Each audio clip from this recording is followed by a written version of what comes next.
madalas na idinadahilan kapag masama ang ating pakiramdam ay under the weather. Maaari kasing may sintomas ka ng sipon, ubo, o kaya ay trangkaso. Alam niyo ba na may natural na pamamaraan para maagapan ang sakit kasabi ng pagbago-bagong panahon? Honey. Ang honey ay mayroong antibacterial at antimicrobial properties na nagpapabuti ng ating immune system at nakatutulong para mapabilis ang paggaling. Lemon.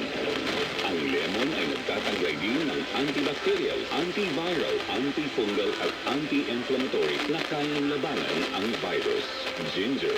Sinaunang panahon pa ay ginagamit na ito bilang panlunas sa anumang uri ng sakit at iba pang health problems at mabisa rin itong anti-inflammatory at pampalakas ng ating immune system. Garlic. Itinuturing na isa sa healthiest food. Ang garlic o bawang ay hindi ng panggisa.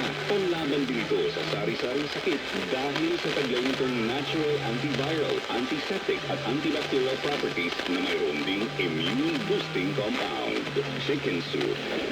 Believe it or not, may pag-aaral na nagsasabing pinipigilan ng chicken soup ang anumang inflammatory compound sa katawan na maaaring magdulot ng viral infection. Mabisa rin itong panlaban sa ubo at sipon at nakakatulong pa para maging hydrated ang ating katawan.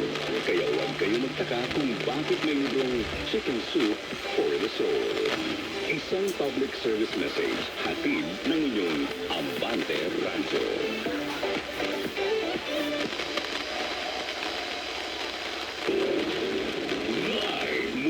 Abante Radio Headquarters sa Quezon City, Pilipinas.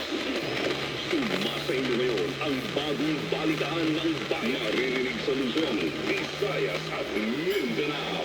Mapapanood saan man sa buong mundo. Abante Radio Balita, buong bansa. Aabante sa pagbabalita sina Robert Tan at Donald Castro. Abante